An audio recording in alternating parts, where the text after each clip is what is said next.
is 'n bietjie moeiliker, maar ek weet julle ken alles. So kom ons probeer. Ons begin met lied 212, strofes 1, ek dink is 1 tot 3.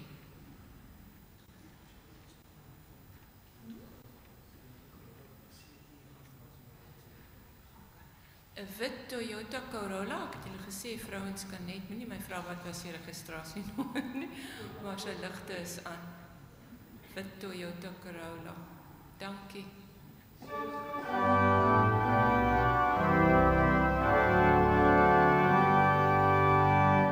Loof die Here, hy is goed, loof sy heilige naam, laat alles in die groot heelal die Here loof. Ek wil die Here loof met my hele hart. Hy gee wat roem, weer nuwe krag. Hy my sonde vergeef, en hy maak my sy kind. Laat alles in die groot heelal die Here loof. Ek wil die Here loof, loof met my hele hart, loof met my hele hart. Hy gee wat roem, weer nuwe krag. Loof o hemel, die eer, al die engele saam. Laat alles in die groot heelal die Here loof. Ek wil die Here loof met my hele hart, loof met my hele hart. Hy gee wat roem, weer nuwe krag.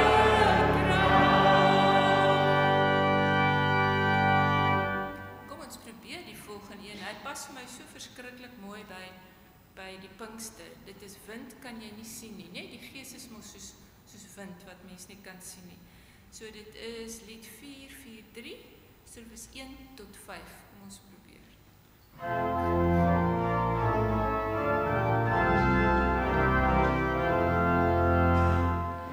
Dan jy nie sien nie, niemand sien die krag.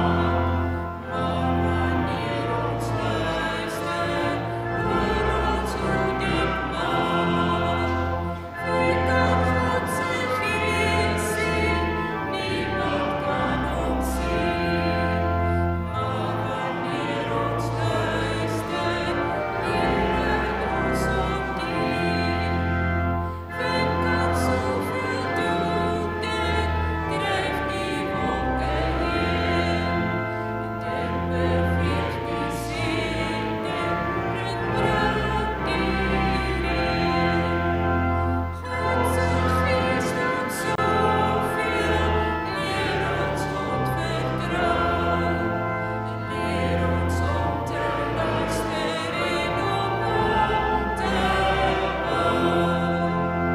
Kom ons sê vir elkeen, bid tot God die Heer, dat hy ons sy gees gee, dat hy ons sal leer.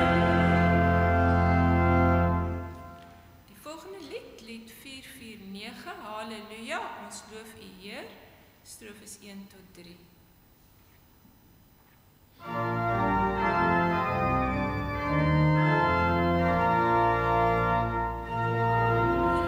Ons loof U Heer, aanbid U Vader, gee U eer, o bron van alle lewe.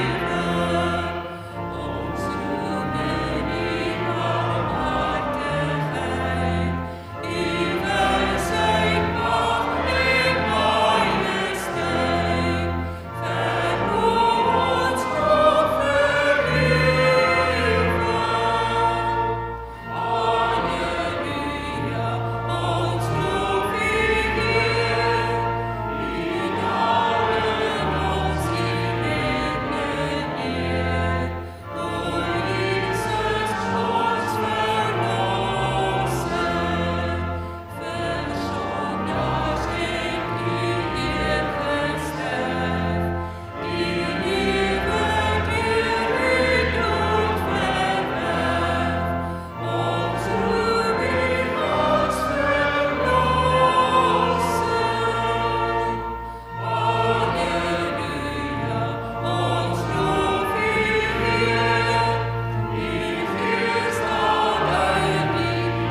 kom ons staan en dan sing ons vanaand saam ons toetredingslied, lied 209.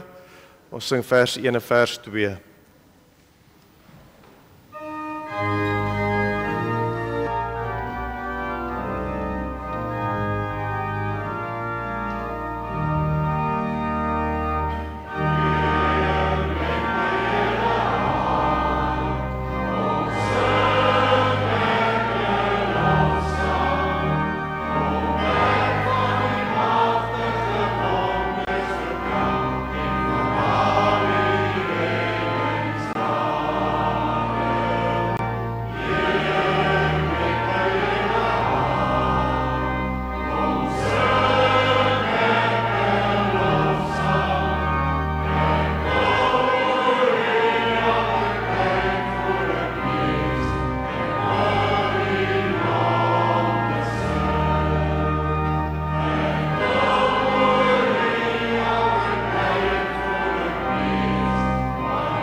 Sy aan, daar sy, nou sy baie aan. Joe.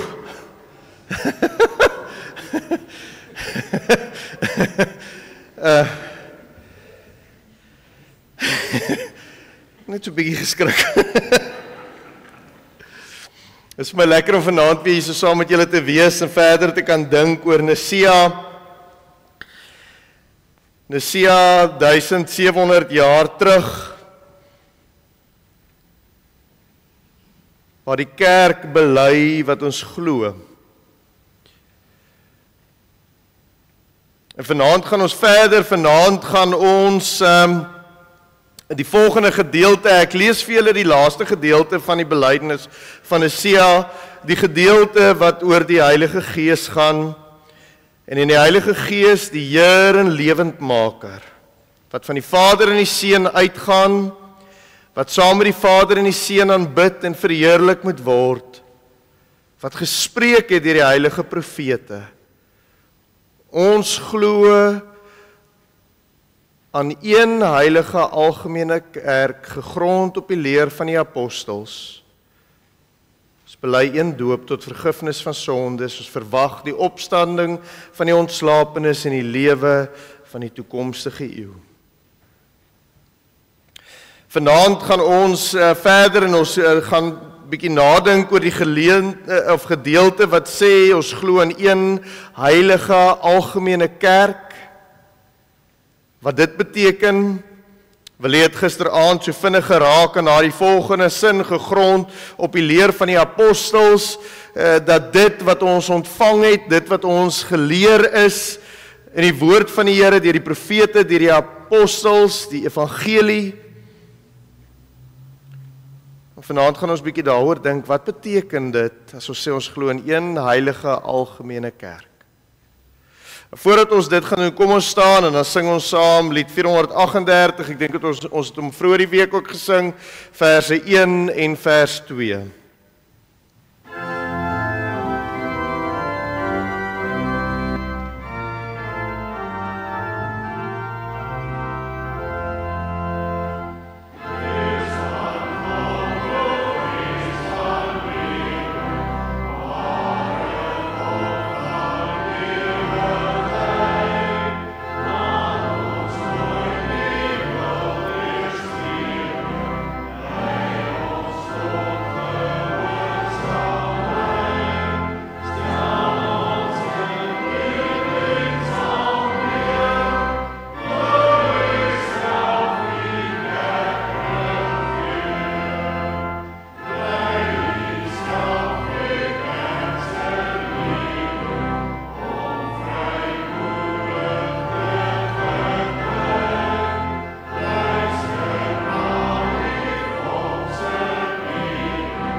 Ons gaan vanaand saam lees uit 1 Korintiërs 12 uit. Ons gaan 'n paar gedeeltes daar lees. Voordat ons saam lees, kom ons raak stil en ons sluit die oë. Met die asem van u Gees, o God, reinig u die hart en denke van u gemeente. Troos u die wat treur, lei hulle terug wat afgedwaal het, verwarm u met liefde die harte wat koud geword het. Bind u hulle weer saam wat verdeeld geraak het, en verryk u kerk met talle gawes. Ons bid dat u daagliks die gawes sal vermeerder wat u aan ons toevertrou, sodat ons met u lig in ons en voor ons en deur hierdie wêreld mag gaan, sonder om te struikel of af te dwaal. Amen. 1 Korintiërs 12, ons gaan 'n hele paar gedeeltes daarso deur lees. Die tema daar is Paulus wat praat oor baie gawes, maar een liggaam. En ons gebruik die gedeelte om vanaand na te dink juis oor hierdie tema van die een heilige kerk. Die algemene kerk, wat dit beteken vir ons. Kom ons lees saam uit 1 Korintiërs 12 vanaf vers 1. Wat die gawes van die Gees betref, broers, wil ek nie hê dat julle onkundig moet wees nie. Julle weet dat toe julle heidene was, julle dikwels na die stom afgode meegevoer is, op watter manier julle ook al daartoe verlei is. Daarom maak ek aan julle bekend dat niemand wat deur die Gees van God praat sê, Jesus is vervloek nie. En niemand kan sê Jesus is die Here behalwe deur die Heilige Gees nie. Daar's 'n verskeidenheid genadegawes, maar is dieselfde Gees. En daar's 'n verskeidenheid dienste, maar is dieselfde Here. En daar's 'n verskeidenheid aktiwiteite, maar is dieselfde God wat al hierdie dinge in almal bewerk. Aan elkeen egter word die openbaring van die Gees gegee met die oog op wat bevorderlik is. En dan spring ons na vers 12 toe, vanaf vers 12, want soos die liggaam 'n eenheid is, maar uit baie ledemate bestaan, en al die ledemate van die liggaam, alhoewel hulle baie is, een liggaam vorm, soos dit ook met Christus. En ons is tog almal deur die een Gees in een liggaam ingedoop. Jode, Grieke, slawe, vrymense, ons is almal met een gees deurdrenk. Inderdaad, die liggaam bestaan nie uit een ledemaat nie, maar uit baie. En dan spring ons na vers 31 toe, wat sê, julle lê julle toe op die belangriker genadegawes, maar ek wys julle die heel beste weg. En dan hoofstuk 13, vers 1 tot 3, al praat ek die tale van mense en engele, maar ek het nie liefde nie, dan het ek 'n weergalmende gong of 'n kletterende simbaal geword.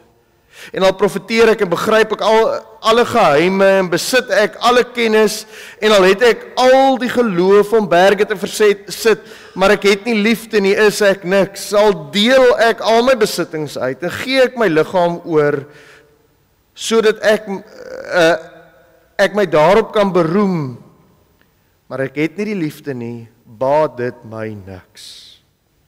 Ons lees tot so ver toe. Vriende, vanaand wil ek vir julle begin deur 'n gedig van W.E.G. Louw, die bekende NP van Wyk Louw se broer, 'n gedig van hom, belade van die wêreldse beloop, wil ek vir julle voorlees. Want iets van waar ons vanaand praat, hoor ek in hierdie fantastiese gedig. Belade van die wêreldse beloop. In die bond bestel, die sot beloop van aardse dinge, die vry, die vra, verloof raak, trou en kinders kry. Slegs klippies in die kuil en ronde waterkringe oor die wit vlak van die ewigheid. Kan ons lag of ly?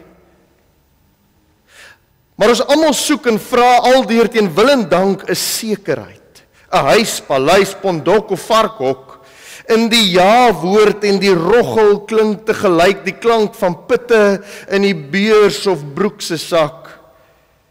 Ja, wat die klok ook slaan, dis gasies, fooie, salarisse, belonings, ons hoop, maar sê, die huis van ons Vader het baie wonings. Om daardie sekerheid moet almal konkel, knoei, mekaar vertrap en uitoor lê of kruiwaas stoot. Dis baantjies vir boeties dat ons almal saam kan groei. Wie buite staan en lag, die kry ons onderskoot, van alle kante te gelyk. Totdat hy saam wil speel en hom nie meer deur deug van ons kan onderskei. Ons vra verbaas, wat sou die man hom tog verbeel? En sug oor tee, tomatiesap of pils. Net wat ons kry op partytjies, bidure, koukisse, bekronings. God dank, die huis van ons Vader het baie wonings. Maar eendag kom die rooi dag op die almanak, wanneer die hoofbestuur met die pen wat die terme, klousules en bepalings van ons klein kontrak vanweë die besonder aard van sy amp van buite ken, netjies die syfers stel, die kolomme balanseer en die groot tekort ontdek. Hoe verbaas is ons nie dan? Hoe gool ons met die syfertjies en hardloop heen en weer en pleit by broer of buurman om te red wat ons nog kan. Maar ons weet, dis net uitvluggies, vernuftige verskonings en bid. Die huis van ons Vader het mos baie wonings. Heer Jesus, Prins, U kyk al die gedoentes aan. Die deur mekaar gedraf van al die vreemde mense. U sien ons vrese, foute, ideale, waan. U sien dwars deur die hart se mees verborge wense. U sien vanuit 'n helder hemel op die dwaase, maar nooit hoër as die balke van die kruis op Golgotha. Blikore, kakies, swartes, rooi nekke, koelies en kase, onder van die Kaap af, pad langs tot in Pretoria, die winkeliers, politici, bywoners en wolkonings en sug. Die huis van my Vader het baie wonings. Aangrypende gedig vir my hierdie. Want dit vertel die verhaal van die wêreld waarin ons leef. Ons ken wat ons hier hoor, ervaar ons, beleef ons, is ons deel van. 'n wêreld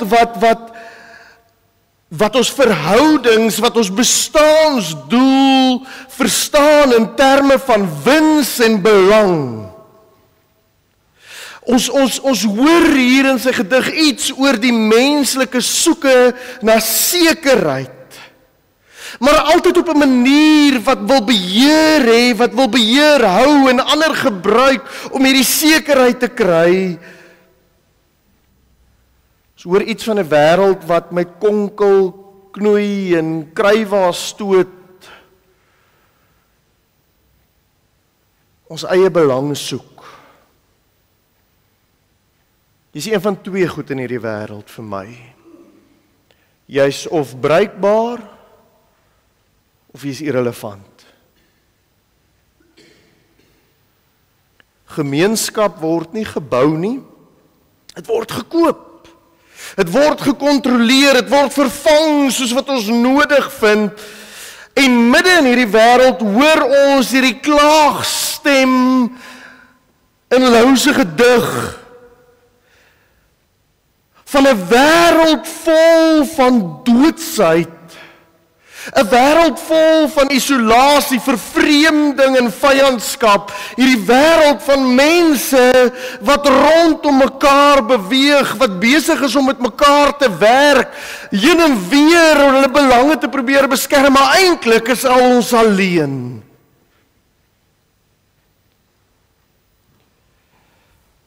Ons ken hierdie ervarings, elkeen van ons wat vanaand hier is. Ons leef in 'n wêreld waar my identiteit iets is wat ek van binne af kry, iets wat my gevoelens, my keuses, myself verstaan en dit en hoe ek na jou kyk word bepaal deur wat se waarde jy kan toevoeg tot my identiteit of nie. Dit gaan bepaal of ek jou as 'n bedreiging sien of as 'n instrument. Ons leef in 'n tyd in 'n wêreld waar gemeenskap iets is wat ons gebruik. En as dit nie bruikbaar is nie, dan vermy ek dit. En ons gee dit gewoonlik dan die naam van die ander. Die vreemdeling praat die Ou Testament dikwels van.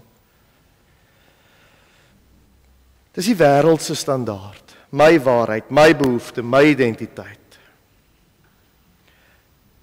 En as ek self beheer daaroor het nie, dan voel ek asof ek iets van my eie menslikheid verloor.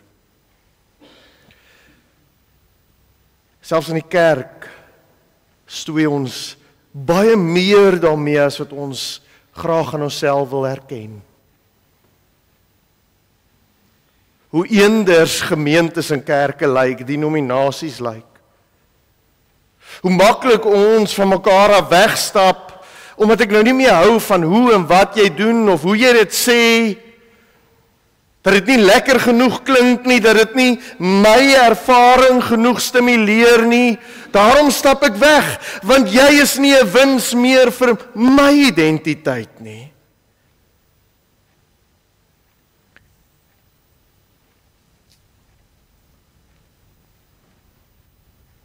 Ons is hierdie week besig met die vraag, waarmee is die Gees besig? Wie is die Gees? Wat doen die Gees? Hoe beleef ek die Gees?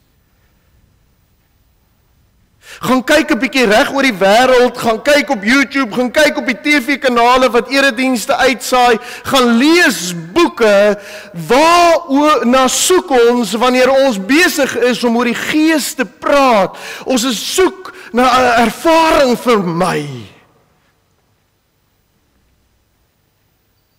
Dit gaan oor my.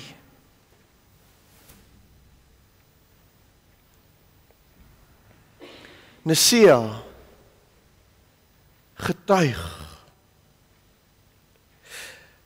dat die Gees lewe gee op 'n radikaal ander manier as hoe die wêreld dink. Met Pinkster kom sê God, ek gee vir julle my Gees sodat julle my liggaam kan wees. En dis iets wat Paulus hier besig is om vir die gemeente in Korinte so fantasties te kom verduidelik. Wat is die Gees mee besig onder julle? Julle wat so graag in kompetisie met mekaar wil wees, julle wat so graag allerhande eise teenoor mekaar wil stel, jy's eers reg en goed in die Here se oë, of in my oë, of in die kerk se oë, as jy dit en dit alles kan regkry. Ek wonder, baie keer, ek kry eintlik so die idee, Paulus is eintlik hier besig om uit te roep, julle dink soos die wêreld nog. Julle laat nog nie toe dat die Gees julle deurdrink soos wat God dit wil nie.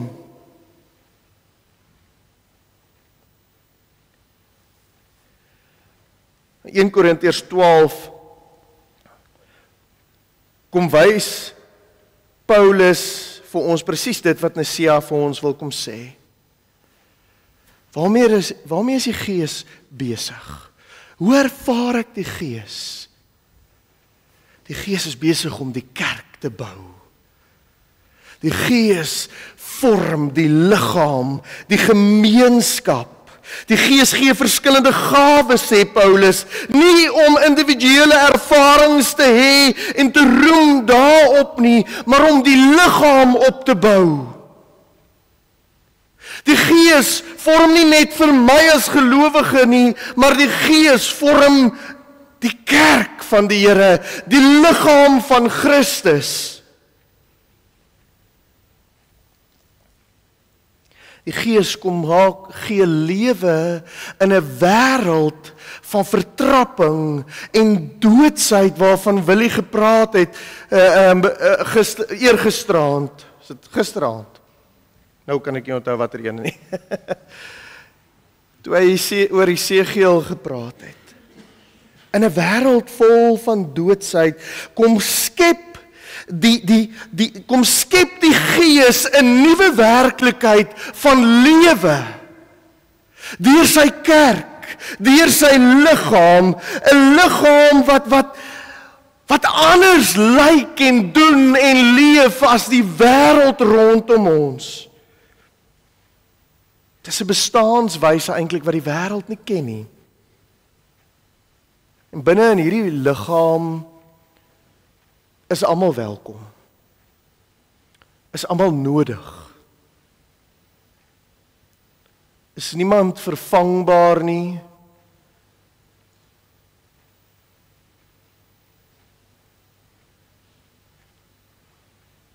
In hierdie nuwe werklikheid word almal omarm sonder aansien van persoon, Jood, Griek, heiden, slaaf.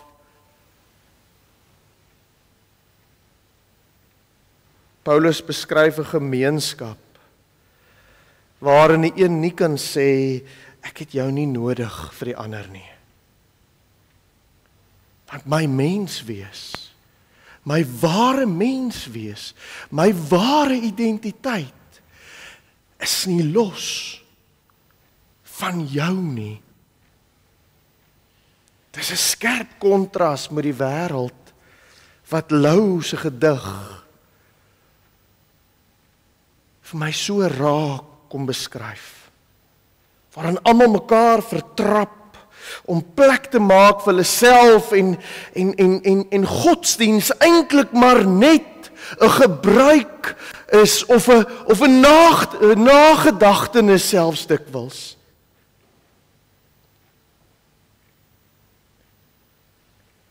En die Gees kom tree in hierdie wêreld in en hy kom gee lewe deur sy kerk te bou wat vir die wêreld wys dat daar meer is as hierdie doodsheid, dat dit nie die enigste antwoord is nie, of dat dit nie die antwoord is nie.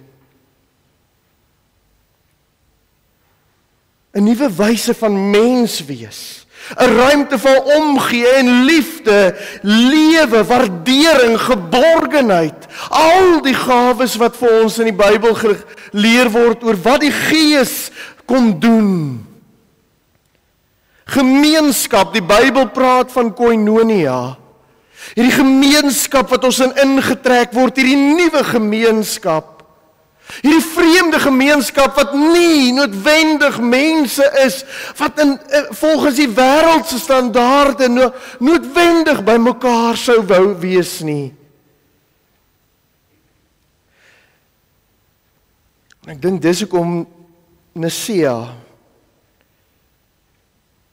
so kritieke oomblik in die kerk se verhaal is. Verbeel jou dit in die jaar 325, ek gaan nie probeer om nou al die name uit te spreek nie, want ek vergeet altyd hulle name. Ek dink in die jaar 313 word die Edikt van Milaan word dit of 'n dekreet, of ek sien nou seker oor die regte terminologie nie, onder keiser Konstantin, en vir die eerste keer is daar 'n gedeelte van die Romeinse ryk waar Christene nie vervolg word nie. Maar tot en met die jaar 323 word Christene vervolg, gemartel, doodgemaak.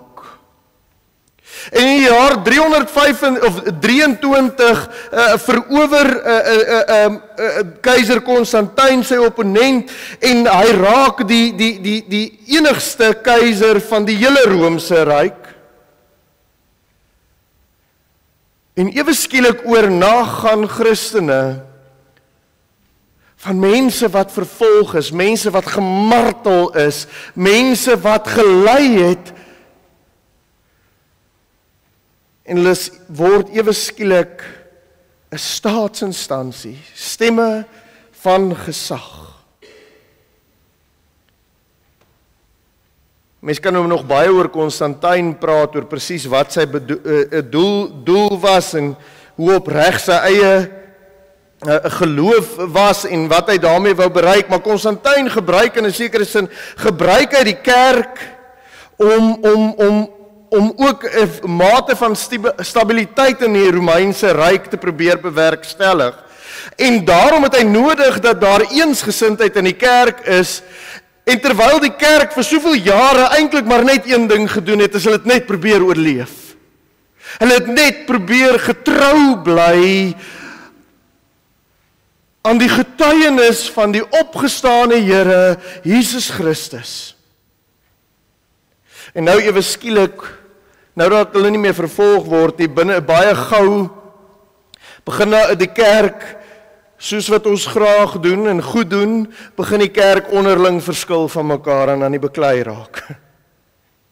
En Konstantin besef, maar hierdie ding kan sy planne in die wiele ry.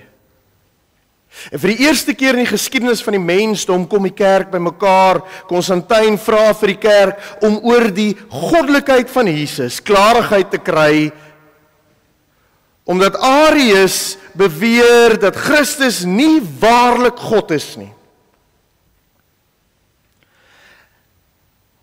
En hulle praat van bykans omtrent 6 maande het biskoppe van oor 'n area van 3000 kilometer gereis om by Nisea uit te kom om hieroor te praat.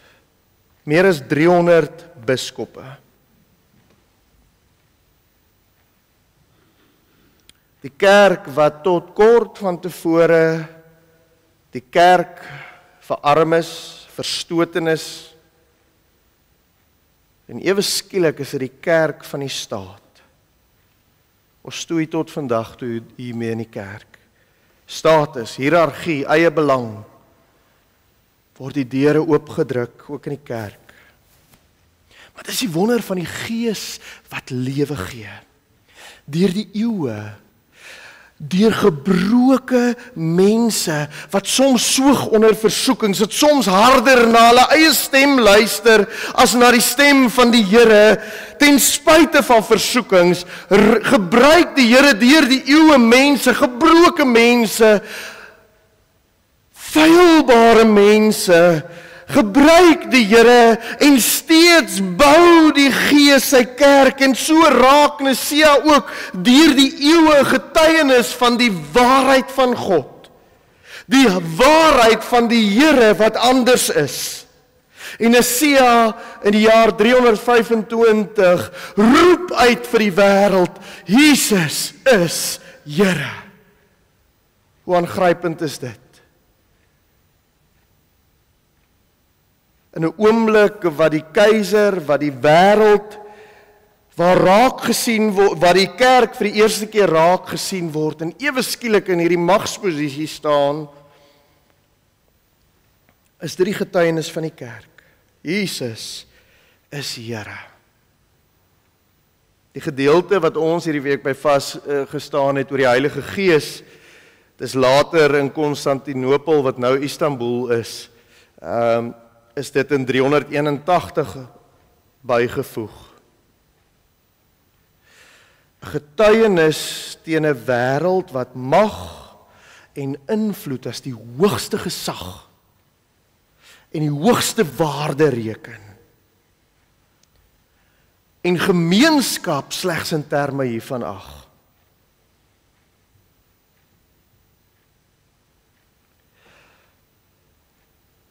En Nisea bely, ons glo in die Heilige Gees, die Here en lewendmaker. Maar die Gees is ook nie, dis nie wat ons vandag dink ek daarvan maak. Ek dink Dirkie Smit skryf, op 'n stadium skryf hy, dat hy dink, dis vandag is dit nie die vraag of Jesus werklik Here is nie. Vandag moet die kerk vir onsself afvra, of ons waarlik die Heilige Gees nog as Here beskou, en hoe ons met hom werk, hoe ons oor hom dink. Hierdie spirituele krag, hierdie magiese krag, wat eintlik maar net daar is, om vir my ervarings te gee. Nee, die Gees is Here wat sy kerk bou, wat ware gemeenskap van en in die Here bou. Dit is 'n getuienis van die kerk se lewe wat ons ontvang van die drie-enige God. Nie oor hoe ons funksioneer nie oor wat ons goed en reg doen nie, maar omdat ons deur die Here, deur sy Gees begenadig word, en omdat hy lewe gee in sy kerk, van 'n klomp mense bymekaar wat gebroke is, wat foute maak, wat verkeerd luister.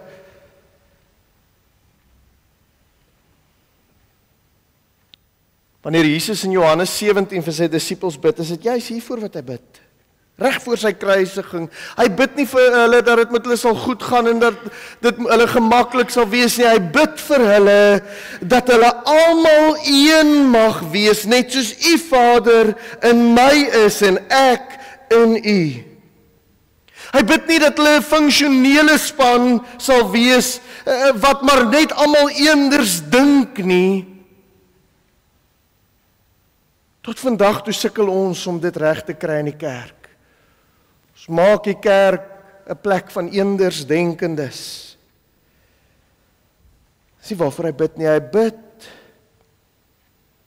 vir 'n gemeenskap wat iets van hierdie intieme liefde van die drie-enige God weerspieël. 'n Gemeenskap wat uit die doodsheid van hierdie wêreld uit deur die Gees lewend gemaak word. En hierdie lewe wat ons veronderstel is om te wees, wat die kerk veronderstel is om te wees, dit is die getuienis van Christus.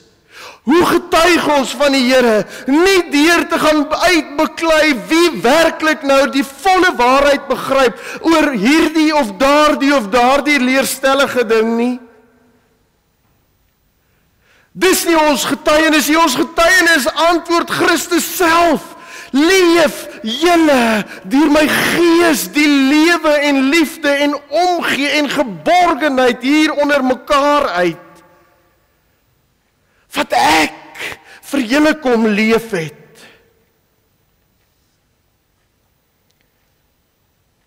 Paulus wat in Efesiërs vir die gemeente in Efese sê, laat ons in liefde by die waarheid bly en in alles groei na Christus toe. En later weer, uit hom groei die hele liggaam, soos elke deel sy werk doen. Pinkster is nie die soeke vir my eie ervarings nie. Pinkster is die antwoord van God op die wêreld se selfgerigte, individualistiese doodsheid. Die Gees bring 'n nuwe manier van menswees in 'n gemeenskap. Ek is mens, ek is waarlik mens, omdat ek vir julle het. Waar mense saamgebind word in hierdie vreemde gemeenskap, wat nie in hierdie wêreld sou wees nie. Mense wat nie noodwendig by mekaar sou sit nie.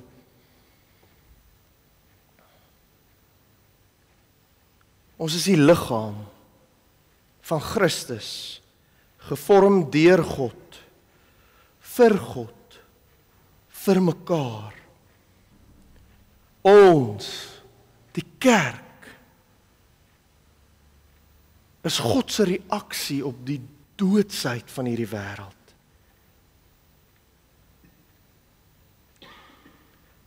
En in ons lewe saam met die Gees as liggaam van Christus, wat in en deur en vir mekaar leef, raak ons op 'n wonderbaarlike wyse 'n getuie van die waarheid van Christus. Ons bely nie net met ons woorde nie, vriende nie. Ons bely met ons hele lewe. Ons bely in en deur mekaar. In hoe ons mekaar liefhet, in hoe ons hierdie wêreld versorg, in hoe ons omarm hulle wat gestikkend en gebroke is.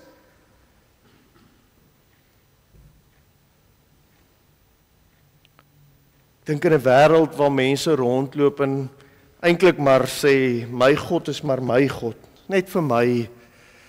En my naaste, ja, is 'n paar van my naastes wat oulik en mooi is, maar my naaste raak ook baie keer maar my hel. In so 'n wêreld raak, dink ek, die liggaam van Christus.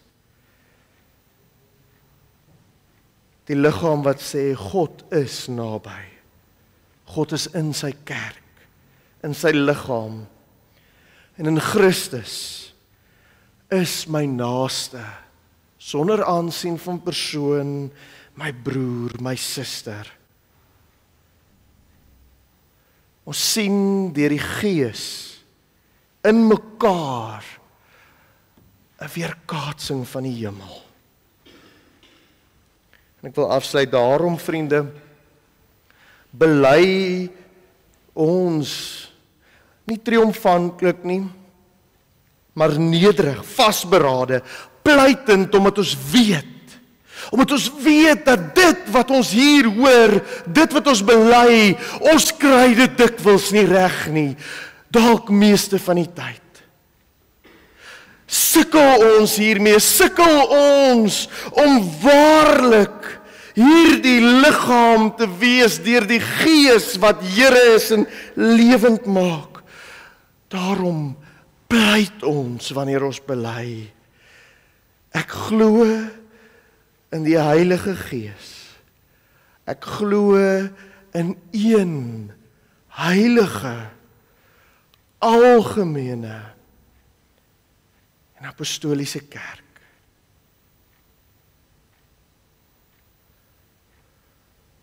Mag ons dit waaragtig wees. Mag die kerk lewe deur die Gees. En mag ons vreemd lyk vir die wêreld. Omdat ons anders is as die wêreld.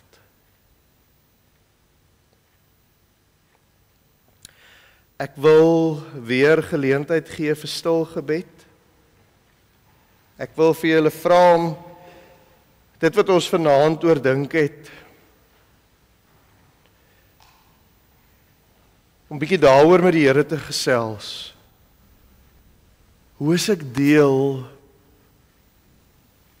van sy liggaam? Wat sou ek verloor van my mens wees as die ander nie hier was nie? Van die lewe as die ander nie hier was nie? En wat sou ander verloor van die lewe as ek nie hier was nie? Kom ons raak stil en soos die vorige aande ook, as iemand die behoefte het om vir ons hardop voor te gaan, is julle baie welkom.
Here, dalk moet ons vanaand begin deur te bely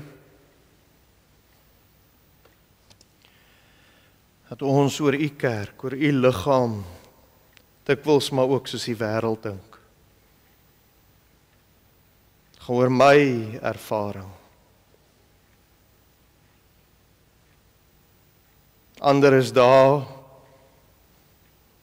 om 'n toevoeging tot my ervaring en lewe te wees.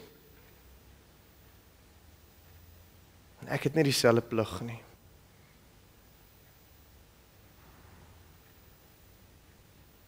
So ek bly op 'n afstand. Kyk op by die huis, op die TV, luister op die radio.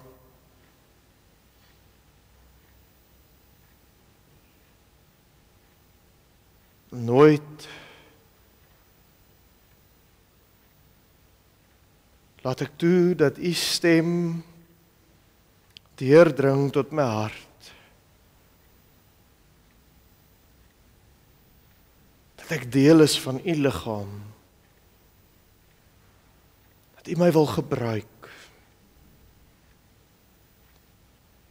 om vir ander 'n stuk hemel op aarde te gaan wees.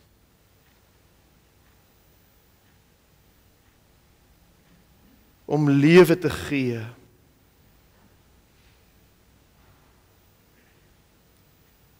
Om om die eenheid van u liggaam te weerspieël.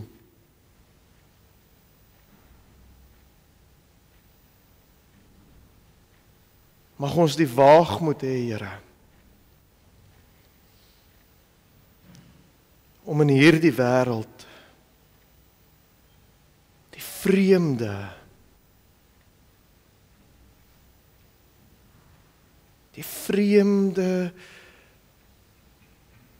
werklikheid wat u kom stig deur u Gees,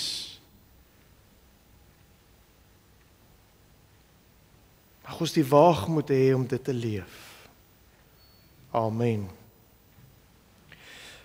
Vriende, kom ons staan vanaand en dan sluit ons af met lied 478. Ons sing al vir die verse van die bekende lied op vaste fondamente het God sy kerk gebou.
Vriende, môre aand gaan ons oor die gedeelte nadink. Ons bely een doop tot vergifnis van sondes.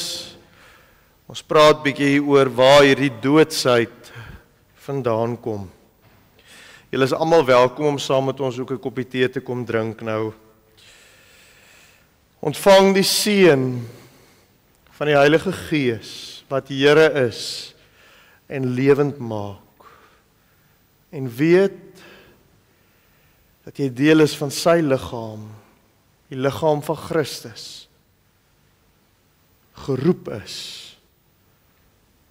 om hierdie lewe te gaan gee. Amen.